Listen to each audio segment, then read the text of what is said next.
C'est l'heure du journal de l'économie avec Karina Chabour. Bonjour Karina. Bonjour Hélène. On va revenir dans un instant sur l'affaire Kerviel avec notre invité, Laurence Lubochinski. Bonjour, merci d'être avec nous. Vous êtes économiste et professeur à l'université Paris 2. Avant d'évoquer l'affaire Kerviel, on va regarder la tendance sur les marchés européens à l'ouverture. La tendance, c'est le rebond. Les places européennes ouvrent en hausse après leur fort recul d'hier, soutenu notamment par des signes encourageants venant de Chine. Les places asiatiques, elles, ont surtout retenu les résultats d'entreprises décevants et ont clôturé pour la plupart en baisse, à l'exception des places chinoises à la faveur d'un bon indicateur PMI. L'activité manufacturière en Chine a certes continué à se contracter en octobre, mais à un rythme moins élevé, à en croire l'estimation provisoire de la banque HSBC, réputée plus fiable que les chiffres officiels. Enfin, parmi les valeurs à suivre, PSA, le constructeur automobile français affiche un chiffre d'affaires en baisse de 3,9% au troisième trimestre, à près de 13 milliards d'euros.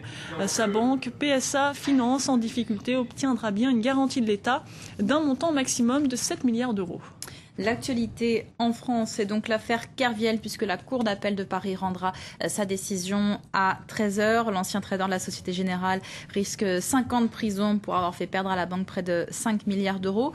4 ans après les faits, le scandale a-t-il fait changer les pratiques des banques et de leurs traders, Karina? Alors depuis, les grandes banques assurent avoir tiré les leçons en renforçant leurs procédures de contrôle et en encadrant les bonus. Pour autant, est-on à l'abri d'une nouvelle affaire Kerviel? Rien n'est moins sûr. Le reportage de Georges Ladric, Pauline Paccard et Alexandra Renard. 24 janvier 2008, Jérôme Kerviel passe de l'ombre de la salle des marchés à la lumière des médias. La Société Générale l'accuse de lui avoir fait perdre près de 5 milliards d'euros. Nous avons découvert l'existence d'une position dissimulée, complètement cachée, extérieure à nos livres, à nous. Les dizaines d'alertes suscitées par les positions astronomiques de Jérôme Kerviel n'ont pas empêché le scandale. En juillet 2008, la Commission bancaire française condamne la banque à une amende de 4 millions d'euros pour les carences de son contrôle interne. Poussée par la nécessité, la Société Générale veut sauver sa réputation. Elle met 180 millions d'euros sur la table et crée un nouveau service de contrôle plus transversal. Il comptera 200 employés fin 2012. Insuffisant pour Olivia Dufour qui a enquêté sur le sujet. Selon elle, il faudrait en priorité revaloriser le rôle des contrôleurs, ceux qui n'ont pas pu ou pas su arrêter Jérôme Kerviel. Il faut les imaginer téléphonant au trader, leur disant j'ai un problème administratif. Pendant ce temps-là, le trader peut perdre des millions.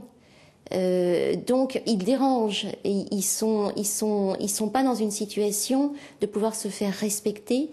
Et puis ces opérations spéculatives restent paradoxalement très attractives pour les banques et donc très tentantes pour les traders.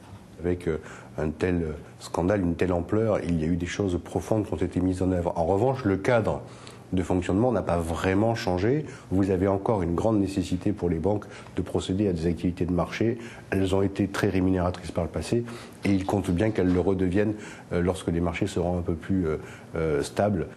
Signe que l'affaire Kerviel n'a pas forcément servi de leçon. D'autres traders se sont depuis laissés prendre. Kweku Adoboli est l'un d'entre eux. Son procès est en cours. Sa fraude présumée a coûté 2 milliards d'euros à la banque suisse UBS.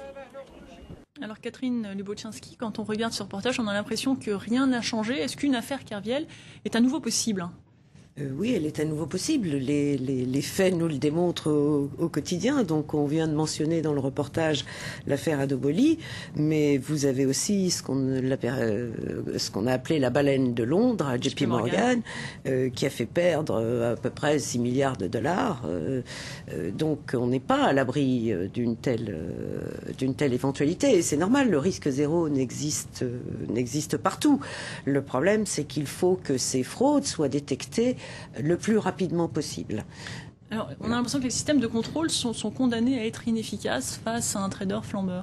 Non, ils ne sont pas inefficaces parce que on en repère, on n'en entend pas parler, mais on en repère régulièrement et la bonne pratique veut que quand on repère un tel trader qui a tendance à dépasser ses limites de position, on le met à la porte. Et ça a bien été ce qui a été reproché à la Générale, c'est qu'on avait repéré Kerviel qui avait dépassé ses limites de position en 2005, il a encore une fois en 2006, et alors qu'il aurait dû être licencié immédiatement, il a été conservé. Donc, précisément, dans le cas de Jérôme Kerviel, sa hiérarchie parle de cas isolés.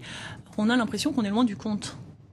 Alors, cas isolé, je ne sais pas. Je ne vois pas pourquoi il y aurait plusieurs Kerviel à la générale. Je ne leur souhaite pas. Donc il a agi seul. Non. Ah, il a agi seul. Ça, c'est une autre histoire. Quand on dit est-ce que la générale savait, il faut vraiment distinguer ses chefs immédiats, sa hiérarchie immédiate, et puis les patrons de la générale qui ne savent pas ce que chaque employé fait. Ils ont d'autres préoccupations.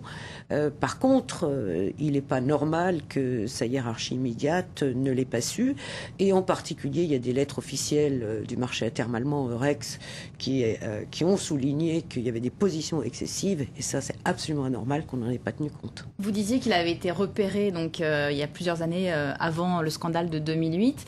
Ça veut dire qu'on aurait dû le licencier. Est-ce que ça corrobore la thèse du complot que ses avocats défendent ? Moi, la thèse du complot, je ne connais pas. Je n'ai pas vu toutes les écritures qui ont été passées à l'intérieur de la banque. Donc, bon, c'est une thèse comme une autre. Non, en 2005, il n'y avait sûrement pas de complot. Qu'est-ce que vous voulez qu'il y ait eu comme complot ? Simplement, il avait fait des profits en dépassant ses limites autorisées et que du coup, comme c'était une position qui avait été profitable, on lui a augmenté sa limite autorisée, alors qu'on aurait dû le licencier immédiatement. Dans des articles, on voit aussi qu'il y a tout un aspect de psychologie chez les traders qu'on n'a peut-être pas assez pris en compte. Est-ce que vous pensez que c'est le cas et qu'on devrait mieux les préparer à perdre de l'argent, en gagner, tout ça dans une période de temps très, très réduite ?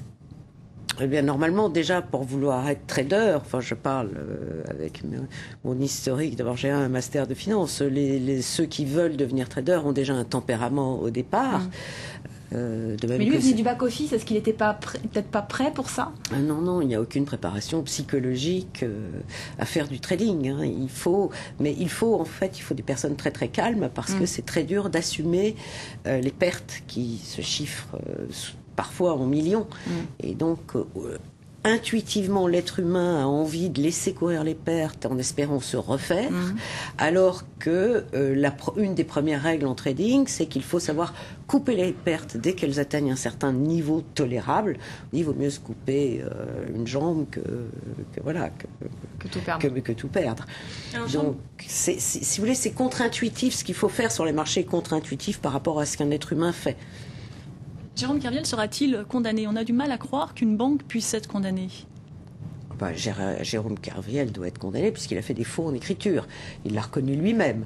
Donc, sur cette la banque a fait preuve de négligence. Elle a d'ailleurs été condamnée pour ça. Alors voilà, mais moi je ne suis pas juriste, je ne sais pas. Alors non, elle n'a pas été condamnée pour preuve de négligence.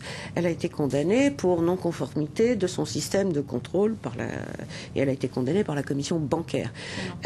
Maintenant, est-ce que les juges peuvent condamner une banque pour négligence ? Je ne crois pas que ça existe dans les textes. Et justement, c'est toute la subtilité entre responsabilité et culpabilité. Il est clair qu'il y a une part de responsabilité indéniable par la hiérarchie de Jérôme Kerviel, mais est-ce qu'on peut être condamné quand on est responsable ? Je ne sais pas. Enfin, que doit-on faire pour éviter une nouvelle affaire Kerviel ? Vous avez des mesures radicales. Si vous voulez pas qu'il y ait d'accident de voiture, vous interdisez qu'il y ait des voitures. On peut faire la même chose. Maintenant, il y a des systèmes informatiques qui sont sophistiqués, complexes. Ce sont des cas une fois de temps en temps, énormes. Apparemment, les banques arrivent à encaisser ces pertes.